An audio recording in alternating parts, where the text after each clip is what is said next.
ഹജ്ജിന് വേകാൻ വേണ്ടി ഒരുങ്ങുമ്പോൾ നമ്മുടെ ഏറ്റവും വലിയ ഒരുക്കം എന്താണ്? തസവ്വദു. നിങ്ങൾ ഹജ്ജിന് പോകുമ്പോൾ ഒരുക്കങ്ങൾ നടത്തണം. എല്ലാ ഒരുക്കങ്ങളും വേണ്ട കാര്യങ്ങളൊക്കെ നേരത്തെ ചെയ്തു വെക്കണം.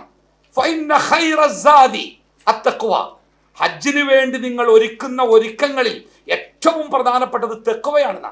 നമ്മൾ നമ്മുടെ മനസ്സിന് തെക്കുവ ഉണ്ടാവാൻ വേണ്ടി അള്ളാഹിനോട് എപ്പോഴും പ്രാർത്ഥിക്കണം. അല്ലാഹുമ്മ ആതി നഫ്സി തഖ്വഹ. പടച്ചോനെ, എൻ്റെ മനസ്സിന് നീ തെക്കുവ തരണേ റബ്ബേ. അള്ളാഹിനെ പേടിക്കുന്ന, സ്വർഗത്തെ ആഗ്രഹിക്കുന്ന, നരകത്തെ പേടിക്കുന്ന ഒരു മനസ്സാക്കി എൻ്റെ മനസ്സിനെ നീ മാറ്റിത്തരണേന്ന് അള്ളാഹിനോട് എപ്പോഴും പ്രാർത്ഥിക്കുക. തെക്കുവയുള്ളവരായിരിക്കാൻ ശ്രദ്ധിക്കുക. ഒന്ന്. അപ്പൊ തീർന്നു. ഒന്നാമത്തെ കാര്യം ഞാൻ പറഞ്ഞ് അവസാനിപ്പിച്ചുട്ടോ.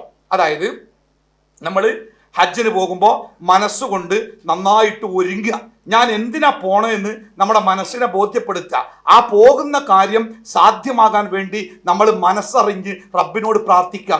പോയി വന്നാൽ പഴയ ജീവിതത്തിലേക്ക് തിരിച്ചു പോകാതെ നന്മയിൽ തന്നെ ജീവിക്കാനുള്ള സാഹചര്യങ്ങളൊക്കെ നമ്മൾ നന്നായിട്ട് നമ്മുടെ മനസ്സുകൊണ്ട് ഒരുക്കി വെക്കുക.